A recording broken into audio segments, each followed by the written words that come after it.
ele fala, né? Juros é igual a capital vezes a taxa vezes o tempo. Na prática, se a gente parar para pensar, os juros simples, a aplicação dele vai ser não em investimento, né? Porque para a gente é lento. Mas, por exemplo, se você tem uma conta de luz, aí a conta de luz vence dia 10, você paga dia 15, você pagou atrasado, mas você não deixou de pagar a conta. Então você vai ter um juros aplicado, um juros baixo, mas um juros aplicado em cima desses dias que atrasou. E aí isso é juros simples, tá? E aí, no caso de juros compostos, já são os juros daquilo assim, quando você tem uma dívida, ou quando você vai aplicar investimento, tá? Aí juros compostos. Mas é sempre assim, aquilo que a gente deve, a taxa de juros é sempre maior, empréstimo, dívida, do que aquela taxa de juros para quando a gente coloca um dinheiro para investir, tá? E aí quando eu falo de juros compostos, vai ser isso aqui, M igual a C, que multiplica 1 mais I elevado a T. Ou seja, capital é igual a, quer dizer, montante, né, que é o valor final que você vai ter, vai ser igual ao capital que você aplicou multiplicado por 1 mais a taxa elevada ao tempo. E aí, se a gente pensar em gráfico, né, os juros simples, ele é uma função linear. Tá vendo? Porque C e T só tem ali. E os juros compostos, não. Ele já fala de uma função exponencial. Tá? Se a gente pensa na diferença entre eles. Aí a gente vai ver aqui uma questão do Enem, ó. Considere que uma pessoa decida investir uma determinada quantia e lhe sejam apresentadas 3 possibilidades de investimento com rentabilidades líquidas garantidas pelo período de 1 ano, conforme a seguinte descrição. No investimento a pessoa tem um rendimento de 3% ao mês. No investimento B, a pessoa tem um investimento de 36% ao ano. No investimento C, a pessoa tem um investimento de 18% ao semestre. A primeira coisa que é quando a gente tem um tipo de questão assim que a gente tem que tomar cuidado é que o tempo, né, comparado é diferente. Um está em mês, outro em ano e outro em semestre. Então eu tenho que pensar em colocar todos eles no mesmo tempo, né? Ou passar tudo para mês, ou passar tudo para ano, tá? Ou passar tudo para semestre. E aí ele fala: as rentabilidades para esse investimento incidem sobre o valor do período anterior. O quadro fornece algumas aproximações para a análise das rentabilidades. Aí ele fala: para N igual a 3%, né? Se eu fizer 1,03, porque o que é 3% ao mês? 3 por... Deixa eu ver aqui, acho que entrou alguém. Ou entrou alguém ou tá pedindo alguém para entrar. Vanderlei que entrou. Boa noite, Vanderlei. Então, por exemplo, se eu penso em 3% Oi, boa noite. ao mês, é 100% mais 3%. Só que 100% é a mesma coisa que 1 inteiro. E 3% é 3 sobre 100. Que se eu passar para anotação, fica assim, 0,03. Então, quando eu junto, fica 1,03. Ou seja, eu tenho a rentabilidade do que eu já tinha, 100%, mais 3. Por isso que aqui ele colocou assim, 1,03 elevado a n. Então, ele está mostrando, se passarem 3 meses, você vai ter 1,093. Se passarem 6 meses, 1,194. Se passarem 9 meses, e assim vai. Aí ele fala assim: para escolher o investimento com a maior rentabilidade anual, essa pessoa deve fazer o quê? Então, assim, se eu tenho que passar tudo para ano, eu já posso reparar que esse investimento aqui de 3% ao mês, na tabela ele já está me informando, né? Em 12 meses, a rentabilidade é essa. Então, ele já está me dando a rentabilidade anual. Certo? Então, com relação o que ele ganha, nessa tabela aqui, ó, 1,426, que é esse último. Isso é o que ele acumulou com o que ele tinha mais o que rendeu. Mas se eu quero saber o que rendeu, na verdade, eu tenho que tirar o que eu tinha inicialmente, que era 100%. Por isso que aqui está 1,426 menos 1. Então, a taxa que acumulou aí em um ano para 3% foi de 0,426. Só que eu quero isso em porcentagem. Então, eu tenho que passar isso para porcentagem. E aí você pode multiplicar por 100, que dá 42,6%. Você pode pensar assim, ou você pode pensar assim: 0,426 é 426 sobre 1000. Eu quero sobre 100 para virar porcentagem. Então, eu ando uma vírgula com a casa, né? Então, fica 42,6%. Deu para entender a diferença?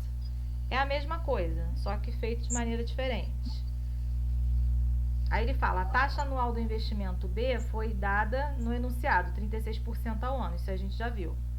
A do investimento C é dada em semestre, que são 6 meses, né? Só que o ano tem 2 semestres. Então, é a mesma coisa que 1,18 ao quadrado,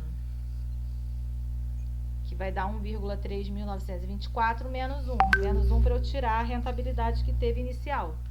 Então, 0,3924, 39,24%. Então, quem teve a maior rentabilidade anual foi o primeiro, que é de 3% ao mês. Deu para entender? Então, esse tipo de questão que vocês têm que tomar cuidado é de ver se está todo mundo no mesmo período, né? Se está todo mundo em mês, se está todo mundo em ano, tá? Semestre, passar todo mundo para a mesma unidade de tempo, igual a gente faz em física, tá? Ah, gente, deixa eu mostrar aqui antes que eu esqueça, porque a gente teve aula de física ontem e eu comentei sobre câmara de luz, se eu não me engano. E aí eu falei para vocês que antigamente tinha um negócio para você ver foto, e aí eu acho que a maioria não conhece. Eu conheço que minha mãe tinha isso aqui se chama monóculo. Você, no fundo aqui branco, nesse negócio, esse retângulozinho branco, você colocava a foto, o negativo da foto, né, de cabeça para baixo, e nesse buraquinho aqui, você coloca o olho e você vê a foto, como se fosse uma projeção numa parede que a gente estava vendo. Lembra que eu falei com vocês da câmera escura, que aí a imagem é de cabeça para baixo, invertida? E era legal, tinha um desse. Só que eu não lembrava o nome e eu não estava achando a foto. Vocês conhecem isso? Já viram isso alguma vez ou não? Aham. Já. Jamile e eu já. Mas Eu já vi. Vanderlé também, né, Vanderlé? Uhum. É porque eu queria mostrar para elas isso, porque é um exemplo de física dessa parte de espelho que a gente estava falando e de como surgiu a fotografia. Tá? Então vamos voltar aqui que eu me empolguei, mas é que eu já estou um tempão querendo falar isso para vocês e eu não lembrava. Então, a que tem melhor rentabilidade aqui é a primeira, tá? Agenor compra eletrodomésticos usados para revender. No mês passado, ele comprou um forno elétrico por R$250 e um frigobar por R$350. Como o forno estava em bom estado, foi vendido por R$280. Já o frigobar, devido a um defeito identificado somente após a compra, foi vendido por R$290. Dessa forma, qual foi, em termos percentuais, o prejuízo do Agenor nas negociações? Então, ele primeiro comprou o forno por 250, né, e vendeu por 280. Então, no caso do forno, ele teve um lucro, porque ele vendeu a mais do que ele comprou. Já o frigobar não, era 350, ele vendeu por 290, aí ele teve um prejuízo. A gente tem que calcular isso, tá?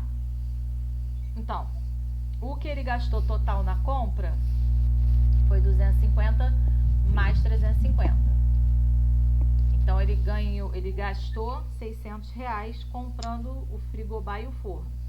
Quando ele foi vender, como o frigobar foi vendido mais barato, ele teve um prejuízo, porque ele conseguiu R$570. Então, ele conseguiu menos do que ele gastou. Então, o prejuízo que ele teve foi de quê? 600 menos 570, R$30. Certo? Então, o prejuízo que ele teve foi de 600 vezes x, que é o que eu quero descobrir sobre 100, que é igual a 30. E aí, simplificando, isso dá 5%.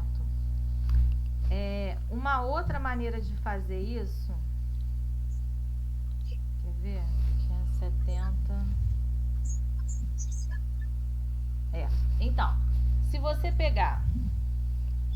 Outra maneira de fazer isso é o seguinte. Ele vendeu por 570. Mas ele gastou 600. Se eu fizer essa relação aqui, vocês vão ver que isso aqui dá 0,95.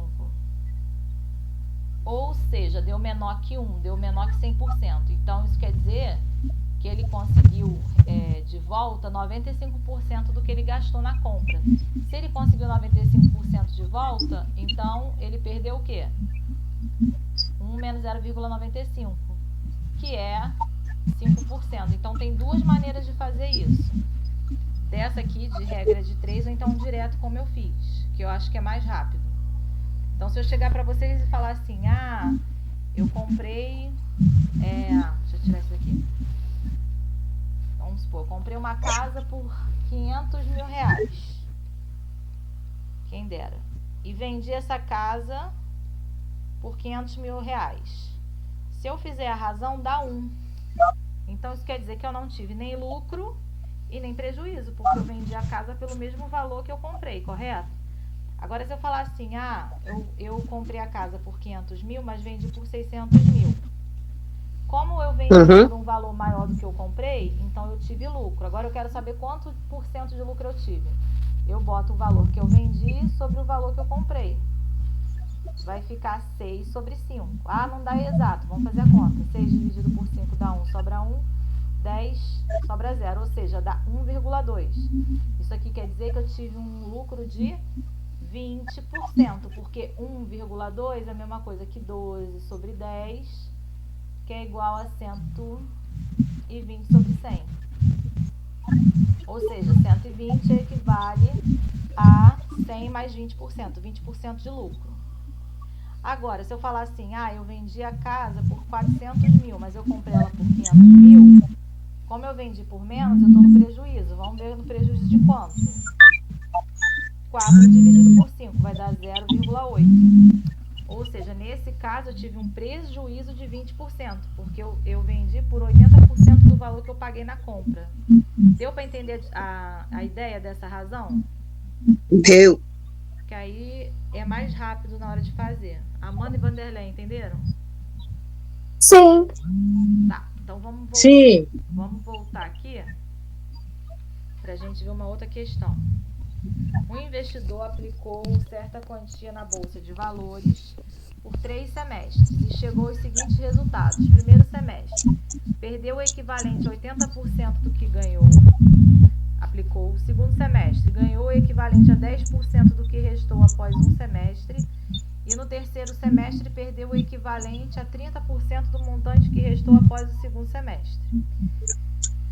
Se depois desses 3 semestres o investidor teve prejuízo de 7.191, com quanto ele ficou ao final do segundo semestre? Então, olha só. No primeiro semestre, ele perdeu 80% do que ele aplicou. Se ele perdeu 80%, quer dizer que sobrou 20%, certo? Então, sobrou 0,2 de M, ou seja, 20% do M, que é o montante do valor inicial. Aí, o que aconteceu no segundo semestre? Ele ganhou 10% do que restou após o primeiro. Então, ele ganhou 10% em cima do que sobrou. Ele ficou com o que ele já tinha, que era 0,2, mais 10% disso. Ou seja, ele ficou com 0,22M. E depois, no terceiro, ele perdeu 30% do montante que restou. Então, se ele perdeu 30%, ele ficou com 70%. Então, é 0,22 vezes 0,7. Então, ele ficou com 0,154 vezes o montante. Se eu passar isso aqui para porcentagem, seria 15,5, 15,6% do valor inicial. Por isso que ele bota aqui, sobrou 15,6% montante inicial. Então, se eu subtrair isso, quer dizer que ele teve 84,6%, que equivale a 7.191.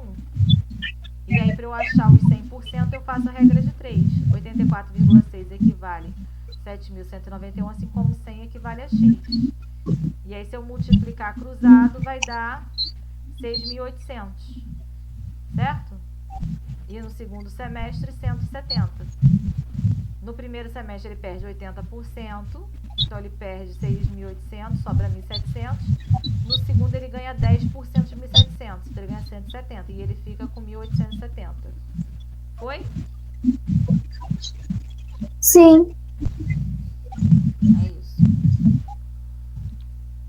Nos últimos 20 anos, o preço da mercadoria sofreu aumento de 300%. Sendo P o preço dessa mercadoria há 20 anos, qual a expressão que indica seu valor atual? Então, 300% de P é o que ela aumentou, sendo que é 300% de P mais o que ele tinha antes. Certo? Então, é o que ele tinha, P, mais 300% de P, 4P, que aqui é a letra B. Aí você vai falar assim, mas por que não é a letra C? Porque na letra C, ele só está colocando o valor que rendeu, e não o total. O total é o que rendeu mais o que ele aplicou. Tá bom? Então, até aí foi juros simples. Agora a gente vai entrar em juros compostos. E aí, quando eu falo de juros compostos, é o que eu falei, é o que a gente mais tem quando a gente está com uma dívida, quando a gente deixa de pagar o cartão, quando, enfim, qualquer coisa que seja do banco para lucrar em cima da gente é juros compostos. E aí o crescimento é muito mais rápido, tanto que a taxa é elevada a T, né? Aí a gente agora vai ver aqui um exemplo. Um comerciante vende hoje um de seus produtos por R$ 11.024. Esse preço é resultado de 2 aumentos sucessivos. O primeiro de 4% e o outro de 6%. Se ele tivesse praticado, em vez de 2 aumentos sucessivos, apenas um aumento de 10% para o reajuste do valor de sua mercadoria, o preço final seria... Antes da gente fazer isso aqui, eu vou falar um pouquinho de aumentos sucessivos. Somar não é a mesma coisa que multiplicar. Então, eu vou dar um exemplo aqui. Vamos supor que eu tenha R$100 inicialmente. Nesse problema, aumentou 4, aumentou 6. Então, vamos lá. Se eu tenho um aumento de 4%, então 4% de 100 é 4, né? E aí, quando eu somar, vai dar R$104. Deixa eu ver. Camila.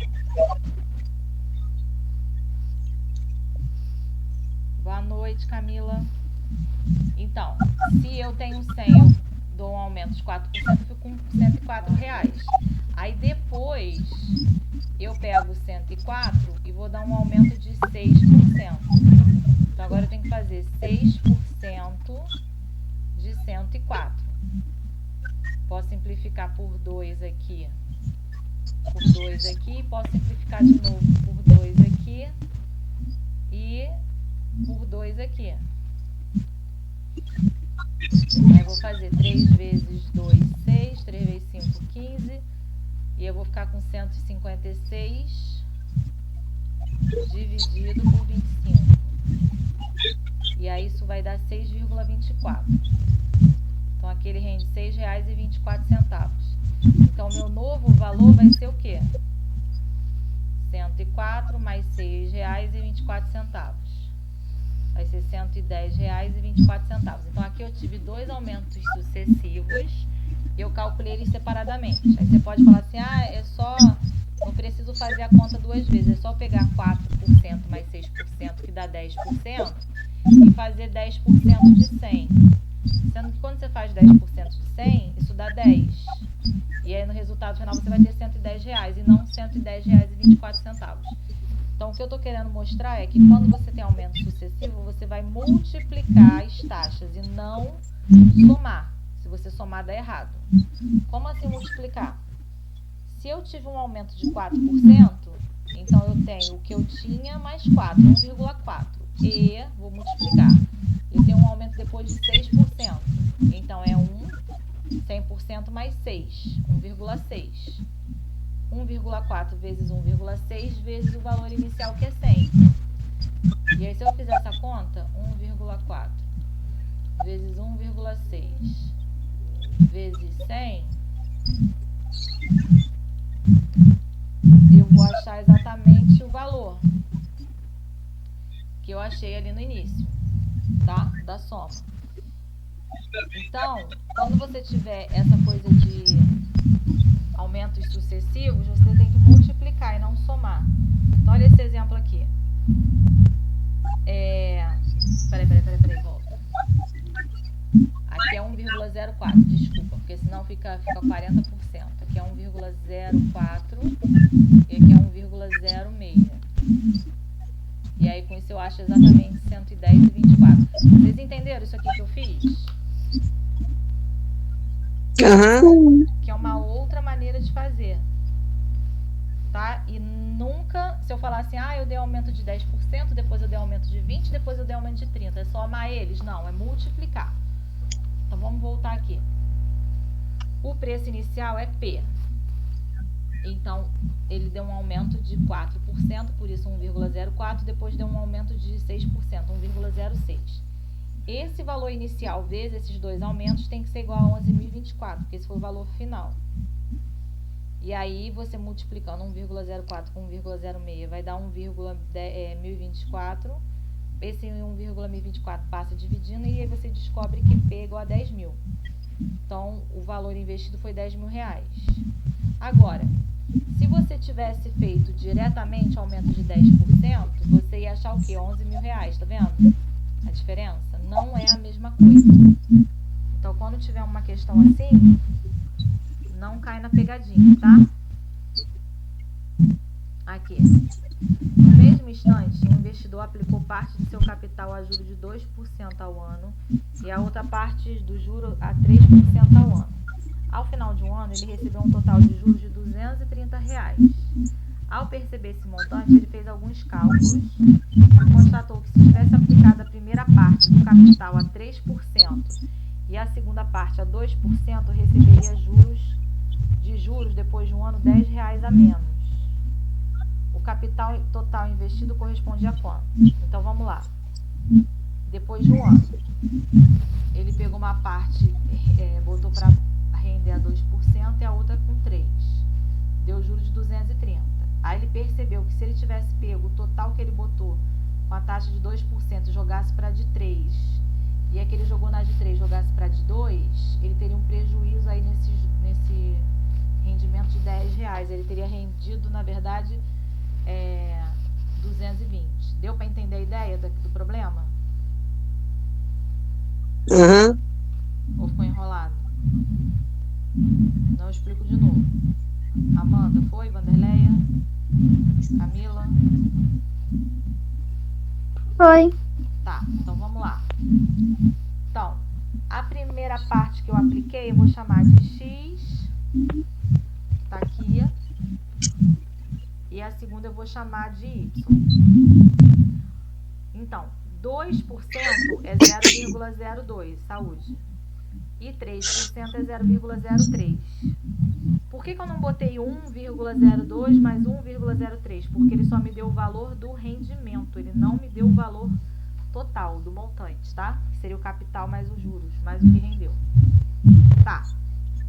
Aí o que ele falou? Que se eu tivesse trocado, ou seja, se eu tivesse pego esse aqui que eu botei no primeiro investimento, colocasse no segundo, e esse que eu botei no segundo colocasse no primeiro, o rendimento teria sido R$10 a menos. E aí eu caio nisso daqui. Eu caio numa equação 0,02x mais 0,03y igual a 230, 0,03x mais 0,02y igual a 220. Para eu não trabalhar com vírgula, eu multiplico por 100 em cima e embaixo, porque com isso eu ando com a vírgula aqui e fico com 2. Então, foi isso que ele fez aqui, ó. Botou 2x mais 3y igual a 2.300. E depois, 3x mais 2y igual a 22.000. E aí eu tenho que resolver essa equação. Aí eu faço pelo método da adição ou substituição. Como aqui é 3 e aqui é 2, né? Eu posso multiplicar trocado com sinal trocado para eu poder zerar um deles, fazer o método da adição. Eu multiplico a primeira equação por menos 2 e essa de baixo por 3. E aí eu chego nessa daqui de baixo, nesse sistema aqui.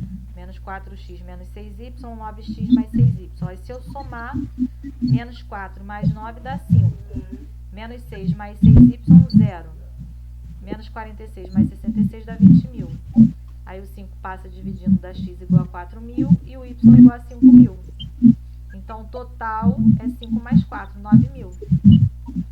Foi? Sim. Então, vamos lá, vamos continuar. Carlos gastou 5.000 reais no cartão de crédito. No entanto, ele passou por alguns imprevistos financeiros que não permitiram o pagamento da dívida, que perdura já tem 3 meses.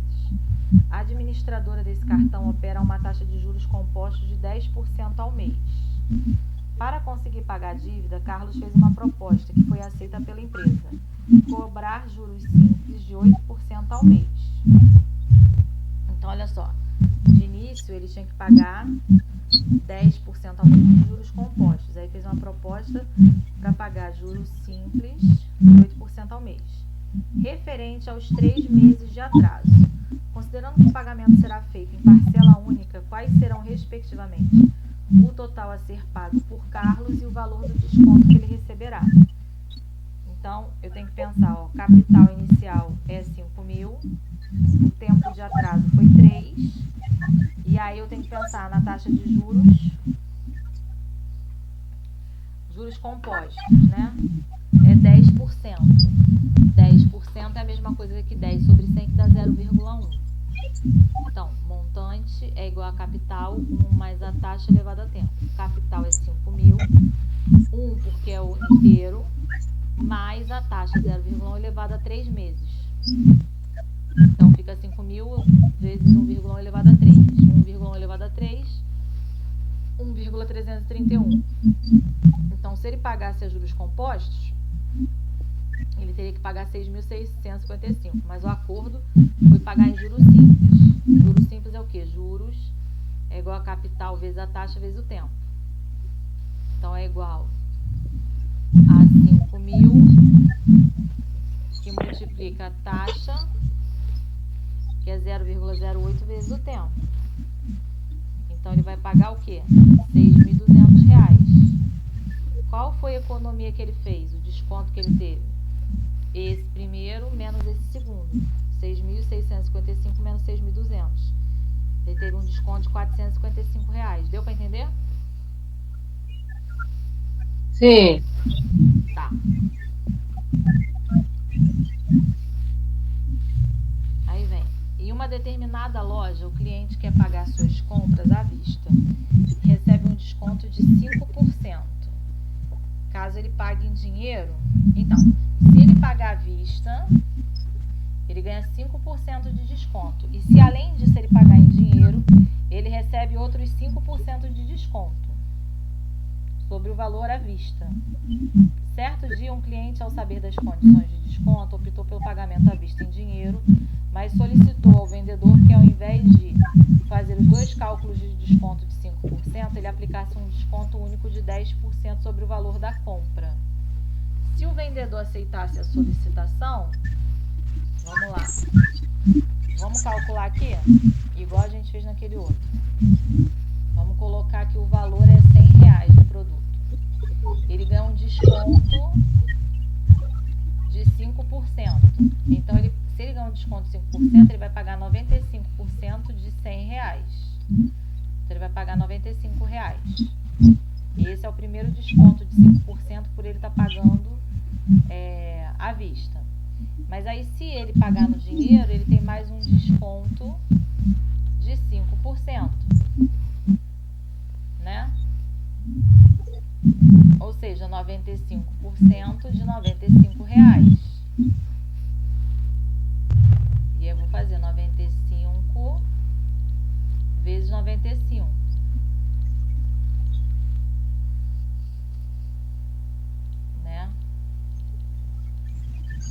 R$90,25. Então ele vai pagar R$90,25. Mas aí o comprador ele fala, não, eu não quero que você faça 2 descontos assim, um atrás do outro, não. Eu quero que você tire logo 10%. 10% de 100. Aí a gente sabe que daria R$90. Então não é a mesma coisa, tá? Mas vamos ver aqui no problema. Então, 2 descontos sucessivos de 5%. Então ele paga 95 vezes 95, vezes o valor original. Ele paga 90,25% de X. E no desconto único, ele paga 90% do valor, né? Então é melhor ele, nesse caso, ele pagar um desconto único de 10% do que 2 descontos sucessivos de 5%. Deu para entender? Uhum. Vamos lá. Maria Júlia é vendedora e sabe que para ter lucro, o valor de seus produtos deve ser no mínimo 50% maior do que o preço de custo, pois ela tem diversos gastos com a loja. Assim, ela incide 70% no preço de custo para depois poder, sem prejuízo, diminuir o preço final, caso algum cliente peça desconto. Qual é aproximadamente o desconto máximo que Maria Júlia pode oferecer ao cliente sem comprometer o seu lucro? Então, a gente sabe que, por exemplo, se ela comprou por R$100, para ela não ter prejuízo e para manter a manutenção da loja, ela tem que vender pelo menos por 150. Só que ele está falando que ela coloca 70% em cima do que ela gastou na compra. Então, ela bota R$170, porque se o cliente pedir um desconto, ela não fica no prejuízo, né? Se ela já colocar no baixo, já não dá para dar desconto nenhum. Então, se a gente não sabe o valor da mercadoria, então a gente chama de P. Para ela não ficar no prejuízo, ela tem que vender no mínimo por 50%, 1,5 de P. Mas só que ela estabelece de vender por 1,7. Então, essa diferença é a margem de lucro que ela tem. 1,7 menos 1,5 dá 0,2P. E aí a gente faz uma regra de 3. 1,7P equivale ao total, 100%. E 0,2P, que é a margem que eu posso dar, equivale a X, que é aqui, 11,76%. Foi? Não. Sim. Tá. Uma pessoa renegociou sua dívida com cartão de crédito, comprometendo-se em liquidá-la ao fim de 2 meses. Então, o tempo aqui de liquidação é de 2 meses. Ficou acertado que ela pagaria a 4ª parte do débito no fim do primeiro mês, a 3ª parte do saldo devedor na metade do segundo mês e ao final do segundo mês ela liquidaria seu endividamento. Se a administradora do cartão de crédito financia compras à taxa de juro composto de 12% sobre o saldo devedor, cobrados sempre no início de cada mês, o valor que essa pessoa deverá pagar na última parcela para liquidar sua dívida é de aproximadamente quanto? Então, vamos pensar. O valor inicial não sei quanto é que é, então a gente chama de D. Aí ela vai pagar a primeira parcela no fim do mês. Então, 1,12, porque é 12%, menos 1,12 dividido por 4, porque ela está trazendo do 4º mês para o primeiro. Por isso que eu divido por 4, certo? E aí dividindo dá 0,28. Então, subtraindo, ela pagou 0,84% da dívida. Aí na segunda parcela, né, ela vai pagar no meio do caminho, na metade do mês, a dívida, a 3ª parte da dívida. Então ela vai pagar o que falta, 1,12 vezes 0,84, menos a 3ª parte disso, porque ela está antecipando a parcela. E aí, essa diferença vai dar 0,6272, D. Se eu passar isso para porcentagem, vai dar 62,72%, que é arredondando dá 63. Foi?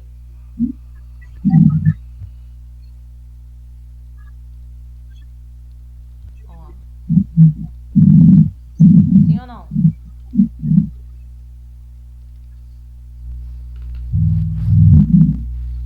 Quando a gente volta no tempo, em juros, Aham.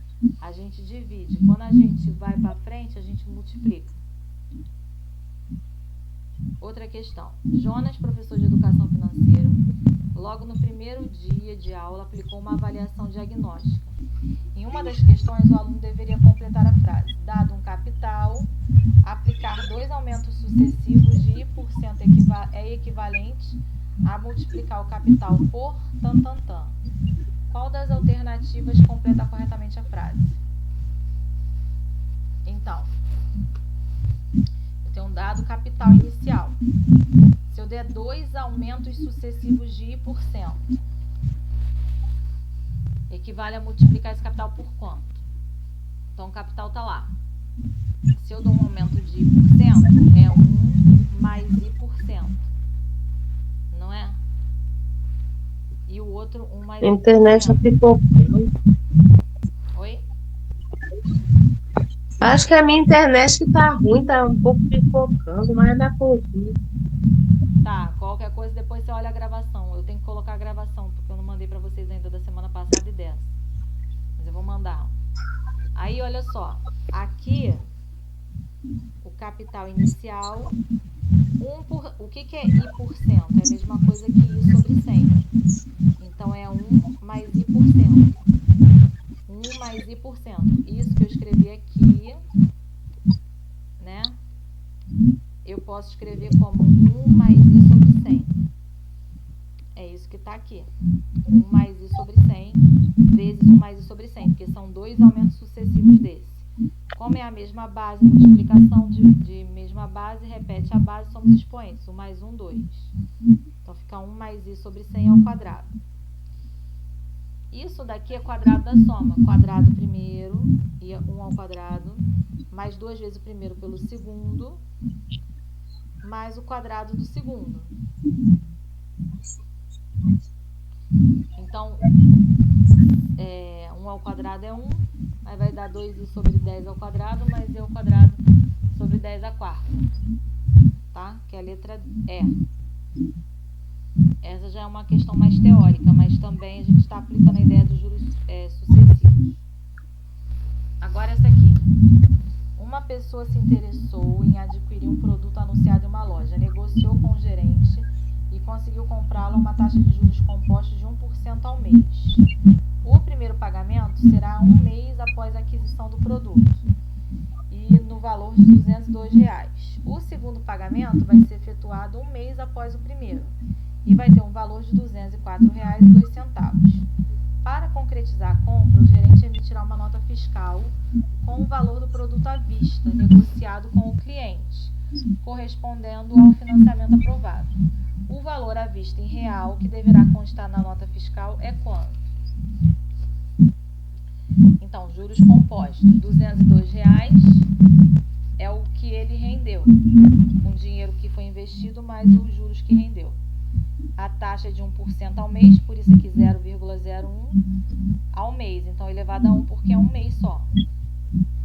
Então, isso aqui vai dar que o capital investido foi R$ 200. Aí ele fala que quando T, na segunda parcela, quando T é igual a 2, né?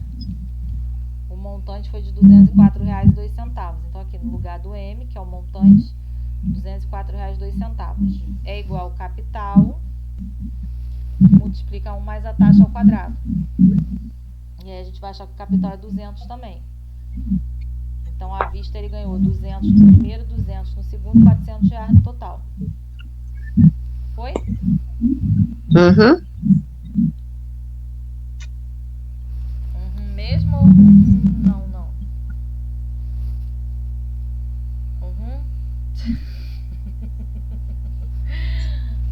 Olha lá, hein? Mauro planeja comprar um apartamento para no futuro alugá-lo, como uma nova fonte de renda. Ele já tem o valor do imóvel guardado e recebeu as seguintes propostas de pagamento: Primeira proposta, pagar à vista com 15% de desconto, ou segunda proposta, pague em 30 dias com 10% de desconto. Sabendo que o dinheiro de Mauro está numa aplicação bancária com rendimento de 2% ao mês, qual das opções é mais vantajosa para ele? Então a gente tem que analisar. No primeiro caso, 15% de desconto, a gente subtrai 1 menos 0,15, que vai dar 0,85% do valor, e ele deixa o 0,15 aplicado no banco, que rendendo 2% ao mês, no final de 30 dias, vai ter rendido 0,153. Então, ele economiza e ainda tem um rendimento. No segundo caso, ele aplica o valor do apartamento em cima de um juro de 1,02. Mas como tem um desconto de 10%, fica 0,9, subtraindo 0,12. Então, ele tem uma economia de 12% do valor do imóvel. Então, a mais vantajosa é a primeira, porque na primeira ele ganha uma rentabilidade de 15,3. Enquanto na segunda é 12 só. Foi? Foi. Há 2 anos, Carlos Eduardo comprou um apartamento ainda em construção, em uma região que está supervalorizada. Nesses 2 anos, o valor do seu imóvel dobrou. Animado com a notícia, ele afirmou: que maravilha, meu imóvel valorizou 100% ao ano. Ao continuar assim, 4 anos após a compra, ele valerá o quádruplo do valor inicial. O que a gente pode afirmar? Então, juros compostos. O valor inicial do apartamento era X, dobrou em 2 anos. Então, se eu passar o X dividindo, fica 2x dividido por X dá 2. Isso aqui é igual a 1 mais a taxa ao quadrado. Passo o quadrado para o outro lado, ele vira raiz quadrada. E aí depois passo 1 subtraindo, a taxa é raiz de 2 menos 1. Raiz de 2 é 1,4 mais ou menos, né? Então, 1,4 menos 1 daria 0,4. Em 4 anos, o que ia acontecer com essa taxa? Ela ia quadriplicar o imóvel, tá vendo? Então, se era 100 mil, ele ia passar 400 mil. Foi? Esse aqui. Em uma universidade, atuam professores que estão enquadrados funcionalmente pela sua maior titulação, mestre ou doutor. Nela existe atualmente 60 mestres e 40 doutores. Os salários mensais dos professores mestres e dos doutores são, respectivamente, 8 mil e 12 mil. A diretoria da instituição pretende proporcionar um aumento salarial diferenciado para o ano seguinte, de tal forma que o salário médio mensal dos professores dessa instituição não ultrapasse 12.240. A universidade já estabeleceu aumento salarial de 25% para os mestres e ainda precisa definir o percentual de reajuste para os professores com doutorado. Mantido o número atual de professores com as suas atuais titulações, o aumento salarial em porcentagem a ser concedido aos doutores deverá ser no máximo de quanto? Então, vamos lá. A média salarial tem que ser menos que 12.240, sendo que vai ter um aumento de 25% no salário, né? Então, 60 vezes 8 mil, vezes a taxa 1,5, mais 40x. E dividido por 100, isso aqui tem que ser igual ao teto do salário, que é 12.240. Fazendo essa conta, a gente vai achar que x é igual a 15.600, ou seja, dividindo pelo valor inicial de 12 mil, a gente vai ver que a taxa de aumento máximo que pode ser dada é de 30%. Certo? Aí vamos continuar aqui. O investidor deseja aplicar 10 mil durante um mês em um dos fundos de investimento de um banco. O agente de investimentos desse banco apresentou 2 tipos de aplicações financeiras. A básica, que é de 0,542 mensal e a taxa administrativa é de 30 centavos, E a aplicação pessoal, que tem uma taxa mensal de rendimento de 0,560, mas tem uma taxa de manutenção de 3,8% sobre o rendimento mensal. Aí ele pergunta, consideradas as taxas de rendimento e administrativa, qual aplicação fornecerá maior valor de rendimento líquido a esse investidor e qual será esse valor? Então, olha só, a aplicação básica é de 0,542 do valor de aplicação 10 mil. Isso me dá R$ 54,20 de rendimento. Só que eu tenho que subtrair a taxa de manutenção da conta, que é 30 centavos. Então, me dá no final um rendimento de R$ 53,90. Já a aplicação pessoal é 0,560% de 10 mil. Ou seja, me dá uma rentabilidade de R$ 56,00. Só que eu tenho que tirar o 3,8% de manutenção da conta, em cima do que rendeu. Então, eu tenho que tirar R$ 2,128. E aí sobra R$ 53,87. Então, o que é mais rentável ainda é o primeiro, que deu um pouquinho a mais. Que aí, no caso, deu 3 centavos a mais, tá? Mariana reservou R$ 1.000 para investir numa aplicação bancária por um ano. Para analisar as opções de investimento, ela pesquisou na internet a rentabilidade média e o imposto que deve pagar em cada caso, chegando na seguinte tabela. Aí fala poupança, rentabilidade mensal média 0,6%, imposto sobre o rendimento, ela está isenta. Fundo de investimento, taxa de rentabilidade 0,8%, 15%, e o CDB, 0,9% de rentabilidade mensal, e o imposto pago vai depender do tempo que você deixa o dinheiro investido, né? 3 meses, de 3 meses a 1 ano, de 1 ano a 2 anos e acima de 2 anos. E aí ele pergunta o que é mais vantajoso para ela. E aí, nesse tipo de questão, como esse aqui, ó, ele me deu os valores aqui de algumas potências, que provavelmente eu vou ter que usar no cálculo. Não todas, mas provavelmente alguma delas, tá? Tem concurso, tem vestibular que às vezes coloca de propósito uns valores que a gente não usa. E tem aluno que fica desesperado tentando achar como usar e não era para usar, tá? Então, cuidado com isso. Então, a gente vai ver a poupança. Ela rende 0,6% ao ano, mensal, né? Então, eu elevo a 12 para ver um ano. Se eu investir R$ 1.000, eu vou ter R$ 1.000,70. Mas se eu investir no fundo de investimento, a taxa de rendimento é de 0,8%. No ano vai me dar R$ 1.100, já está me dando R$ 30 a mais que a poupança, né? Só que no fundo de investimento tem 15% de imposto. Então, em cima do que rendeu, como rendeu R$ 100, o imposto é de R$ 15, mas mesmo assim eu ainda fico com 1.085, ainda tem uma rentabilidade maior que a poupança, no valor de R$ 15, certo? Porque a poupança é 1.070, 1.070 menos 1.085, foi? Foi. E aí eu vou olhar o CDB.